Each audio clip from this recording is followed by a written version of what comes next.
நம்ம உடல் எப்பயுமே நம்ம கிட்ட பேசிக்கிட்டு தான் இருக்குது. ஆனா அந்த பாஷை தான் நமக்கு தெரியல. நம்ம உடல் உறுப்புகள்ல ஏதாவது கோளாறு ஏற்பட்டா அத நம்ம உடல் நமக்கு கண்டிப்பா தெரியப்படுத்தும். அத நம்ம அசால்ட்டா எடுத்துக்கிறப்போ பெரிய பின் விளைவுகளை நம்ம சந்திக்க வேண்டியதா இருக்குது. இன்னைக்கு நம்ம உடல்ல ரொம்ப முக்கியமான உறுப்பான கிட்னியை பத்தியும் இல்ல அதுல ஏதாவது கோளாறுகள் ஏற்பட்டா அப்போ நம்ம உடல் கொடுக்கிற சிம்டம்ஸ் எந்த மாதிரி இருக்கும் இத இந்த வீடியோல பார்க்கலாம்.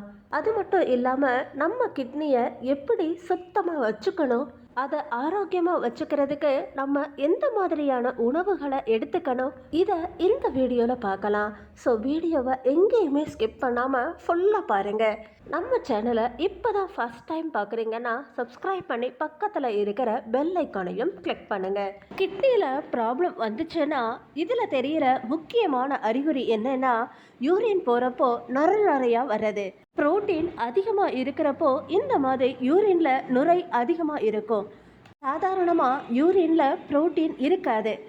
ஆனால் யூரின்ல புரோட்டீன் இருந்தால் கிட்னி ஆபத்தான நிலையில் இருக்குன்னு அர்த்தம். யூரினோட கலர் மாறுச்சு அப்படின்னா கிட்னி சரியா வேலை செய்யலைன்னு அர்த்தம். கிட்னி பாதிப்பு ஏற்பட்டா யூரின் கருமையான நிறத்துல இருக்கும். கிட்னில கல் இருக்கிற பிரச்சனை இருக்கிறதுக்கும் வாய்ப்பு இருக்குது. அதே மாதிரி துர்வாசனையும் வரும். இது கிட்னியோட செயல்திறன் பாதிக்கப்பட்டிருக்குன்னு அர்த்தம். கிட்னி பலகீனமா இருக்கிறப்போ மூச்சு திணறல் ஏற்படுது. இது இன்னொரு அறிகுறி. இந்த மாதிரி இருந்தா கண்டிப்பா அசால்ட்டா இருக்க வேண்டாம். பாத்தீங்களா, இந்த மாதிரி உங்க உடல் உங்களுக்கு சமிஞ்சை அதாவது அறிகுறி காமிச்சதுன்னா உடனடியா மருத்துவரை கன்சல்ட் பண்ணுங்க. கிட்னி ஆரோக்கியமா இருக்கணும்னா அது ப்ராப்பரா வேலை செய்யணும்னா நம்ம உணவு பழக்கத்திலையும் சில மாற்றங்களை பண்ணணும். கிட்னி சம்பந்தமான பிரச்சனை இருக்கிறவங்க சமையல்ல உப்புக்கு பதிலா பூண்டை பயன்படுத்தணும். பூண்டு நம்ம உணவோட டேஸ்ட்டை அதிகப்படுத்துறதுக்கு மட்டும் கிடையாது, நம்ம உடலுக்கு ஏராளமான ஊட்டச்சத்துக்களை கொடுக்குது. பூண்டுல சோடியம், பொட்டாசியம் மற்றும் பாஸ்பரஸ் கம்மியான அளவுல இருக்குது. அதனால கிட்னி பேஷண்ட்டுக்கு பூண்டு ரொம்பவே நல்லது. பூண்டு ரத்தத்தை சுத்திகரிக்குது, கிட்னில இருக்கிற தேவையற்ற கழிவுகளை நீக்குது. இத பச்சையாவோ இல்ல சமையல்ல சேர்த்தோ கூட தினமும் எடுத்துக்கலாம். பூண்டுல manganese, vitamin C, vitamin B6 நிறைஞ்சு இருக்குது. இது கிட்னியோட ஆரோக்கியத்தை அதிகப்படுத்துது. அதே மாதிரி ஓட்ஸ்ல கூட நார்ச்சத்து அதிகமா இருக்குது. இதுல பீட்டா குளுக்கான் அப்படின்னு தண்ணியில கரையிற ஒரு நார்ச்சத்து இருக்குது. ஓட்ஸ்னால சிறுநீரகத்துல கல் ஏற்படுற பாதிப்பு ரொம்பவே குறைவா இருக்குது. காலையில பிரேக்ஃபாஸ்டா இதை எடுத்துக்கிறது ரொம்பவே நல்லது. கிட்னி பேஷண்ட்டுக்கு காலிஃப்ளவரை ஒரு சூப்பர் ஃபுட்டுன்னே சொல்லலாம். இது கொழுப்பு வீக்கம் மற்றும் ஆக்சிஜனேற்றத்தை குறைக்குது. அதனால சிறுநீரகங்களும் ஆரோக்கியமா இருக்குது. கிட்னில அதிகமான அளவு சோடியம், பொட்டாசியம் அதிகமா இருந்துச்சுன்னா கிட்னில அதிகமான நீர் சேர்ந்து அதோட செயல்திறனையே பாதிக்குது. காலிஃப்ளவர்ல சோடியம், பொட்டாசியம் கம்மியா இருக்குது. இது நம்ம உடல்ல நீர் அளவை பராமரிக்கிறதுக்கு உதவுது. காலிஃப்ளவர்ல குறைவான அளவு புரோட்டீனும் நார்ச்சத்து அதிகமான அளவும் இருக்குது.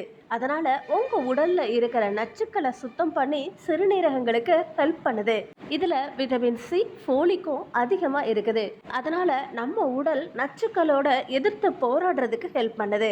அதே மாதிரி கண்டிப்பா உங்க டயட்ல வெங்காயத்தையும் சேர்த்துக்கோங்க. உப்புக்கு பதிலா வெங்காயத்தை பயன்படுத்தினா கூட நல்லதுதான். எதுக்குன்னா வெங்காயம் ரத்த அழுத்தம் அதாவது பிபியை குறைக்குது, சிறுநீரகங்களை ஆரோக்கியமா வச்சிருக்குது. அடுத்து பழங்கள் விஷயத்துக்கு வந்தோம்னா ஆப்பிள், ஸ்ட்ராபெரியை கூட நீங்க எடுத்துக்கலாம். ஸ்ட்ராபெரியில விட்டமின்ஸ், நார்ச்சத்து அதிகமா இருக்குது. இது ஜீரண சக்திக்கு ரொம்பவே நல்லா ஹெல்ப் பண்ணுது. ஆப்பிளை தினமும் ஒரு நாளைக்கு ஒன்றுன்னு எடுத்துக்கிட்டோம்னா டாக்டர்ஸ் கிட்ட போகணும்னு அவசியமே கிடையாதுன்னு சொல்லுவாங்க. இது கிட்னிக்கு கூட ரொம்ப நல்லா உபயோகப்படுதுங்க. ஸோ ஆப்பிளை நீங்கள் ரெகுலராக எடுத்துக்கிறதுக்கு ட்ரை பண்ணுங்க. ஏன்னா கெட்ட கொழுப்புகளை கரைக்கிறதுக்கு, டயபெட்டிக்கை கண்ட்ரோலில் வச்சிருக்கிறதுக்கும் ஆப்பிள் ரொம்ப நல்லா ஹெல்ப் பண்ணுது. ஆப்பிளில் பொட்டாசியம், பாஸ்பரஸ், சோடியம் ரொம்ப குறைவாக இருக்குது. அதனால் கிட்னி பேஷண்ட்டுக்கு ஆப்பிள் ரொம்பவே நல்லது. அதே மாதிரி ரெட் கேப்சிகம் கிட்னி பேஷண்ட்டுக்கு ரொம்பவே நல்லா ஹெல்ப் பண்ணுது. ஏன்னா இதில் பொட்டாசியம் ரொம்ப கம்மியான அளவில் இருக்குது. அதே மாதிரி பாலக்கீரையில் vitamin, iron, calcium, vitamin B9 இந்த மாதிரி ஊட்டச்சத்துக்கள் நிறைஞ்சு இருக்குது. இந்த சத்துக்கள் நம்ம சிறுநீரகங்களை ஆரோக்கியமாக வச்சிருக்கிறதுக்கு உதவுது. சிறுநீரக கற்கள் ஏற்படுற ஆபத்தையும் குறைக்குது.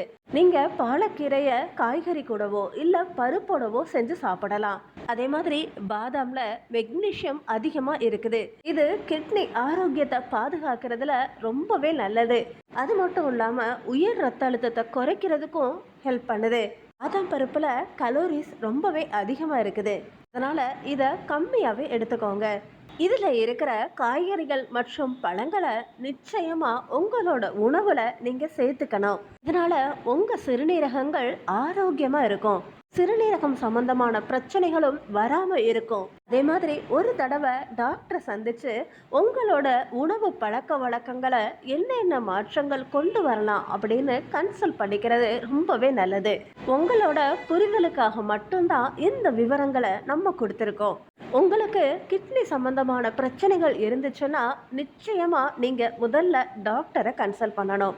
அதுக்கப்புறமா தான் நீங்க முன்னெச்சரிக்கை நடவடிக்கைகள் மற்றும் உணவு பழக்கங்களையும் நீங்க மாற்றம் எடுத்துட்டு வரலாம். அதே மாதிரி இந்த இன்ஃபர்மேஷன் உங்களுக்கு யூஸ்ஃபுல்லா இருந்துச்சுன்னா உங்க ஃப்ரெண்ட்ஸ் மற்றும் ஃபேமிலிக்கும் ஷேர் பண்ணுங்க. சேனலை சப்ஸ்கிரைப் பண்றதுக்கு மறந்துடாதீங்க. அடுத்த இன்ட்ரெஸ்டிங் வீடியோவோட சந்திக்கலாம்.